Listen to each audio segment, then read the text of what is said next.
Welcome back everyone, it's FNews57 here. I'm back on Neverwinter on the Xbox One, and today's video I will be going over the patch notes and what's new for mod 11, otherwise known as the Cloaked Ascendancy.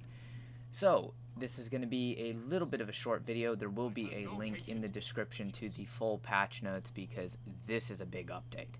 Now, it just released on Xbox One here April 11th, and there's a bunch of stuff. So I'm going to go ahead and go through it relatively as quick as possible, starting with what basically everybody wants to know. So mod 11, the Cloaked Ascendancy, does bring forth yet another campaign. Some people excited about it, some people not excited about it. We'll have to see how it goes. I'm going to start working on that a little bit later in another video, but you can see it's all the way at the top of your campaigns. Tells you right there to visit Lord Neverember in Protector's Enclave, and there's going to be multiple different ways to complete this, along with a good set of boons. Maybe not the best boons in the game, but definitely a lot better than the Storm King Thunder boons.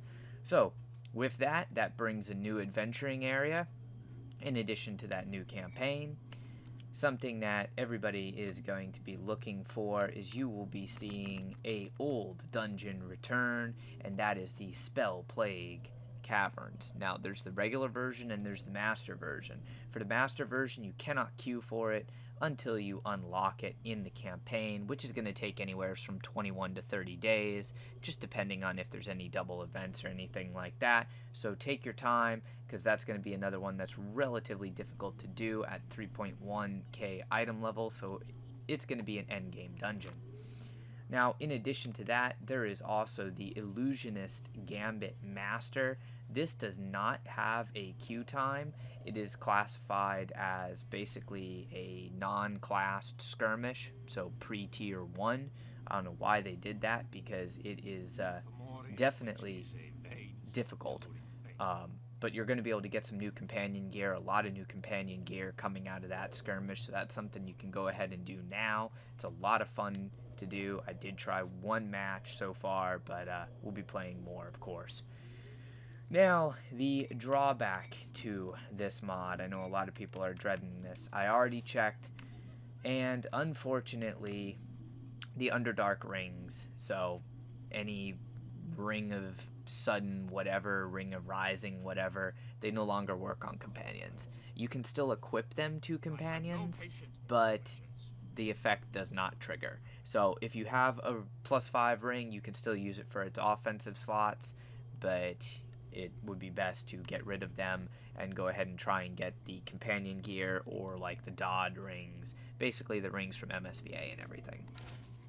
Now, another thing everybody has been talking about is the boost to enchantments.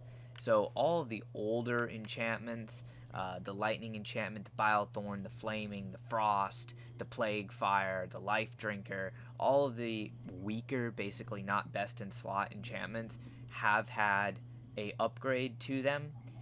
The lightning enchantment's base damage was reduced slightly, but basically all of those enchantments and a couple others that I didn't mention all have power scaling. So I will be going through and testing the lightning enchantment and a couple other enchantments for the control wizard. You may wish to look at a new enchantment. However, this does not necessarily mean that your old Vorpal or Dread, depending upon your class, will no longer be good for your class. It's just going to be an experiment to see what you like. I was not able to find it in the official patch notes, but it is available on PC that the superior marks from MSVA have actually increased in drop chance. I hope that we got it as well, but it wasn't listed in our patch notes, so I'm not sure if it's a little bit of a hidden thing or not.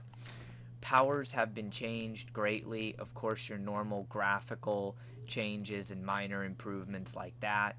A lot of companions that were not proccing specific mount bonuses have been fixed. However, on that list was not the mercenary. So I will be testing that further to see if it was fixed but just not listed. There's probably about a dozen companions that were bugged that are fixed though, so that's really good. And unfortunately, the cleric has major changes. Now, most of the stuff in this mod is good. The only thing that people are going to be upset about is Anointed Army will no longer be a perma immunity, and you cannot spam Anointed Army every couple seconds. However, there are a ton of changes to the Cleric. Personally, I think it's making it better than what it was. They did fix the issue with Paladins and Knockdown, where you were channeling Sanctuary, but you could still get knocked down. Case in point, like by Orcus or by Lostmouth. That is no longer a thing. If you're channeling Sanctuary, you are immune to knockdown. There's a couple things. Magistrates, Restraint, the mount bonus. If you go down, I'll show you that. Or Magistrate's Patents, which is when you get basically any variant of this, used to ignore damage immunity, and that no longer happens. So if a target is immune to damage, shielded or whatever, that damage will no longer go through on its own.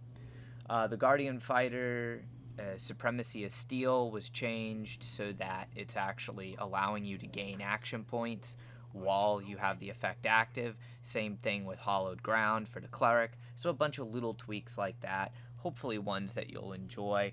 I do encourage you to check out the full patch notes because, well, you guys would just glaze over if I made a 30-minute video talking about every single change to every single power.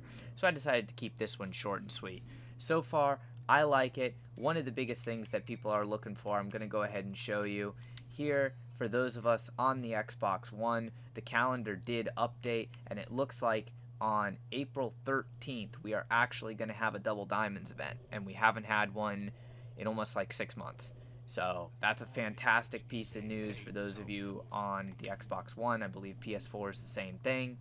If you have any questions, please don't hesitate to leave a comment, send me a message, ask your questions. I'll try and help out as best as possible. If you found the video helpful, leave a like on it, share it with your friends, your guild. All that greatly helps out. And of course, subscribe for more content. Now, until next time, remember, stay frosty.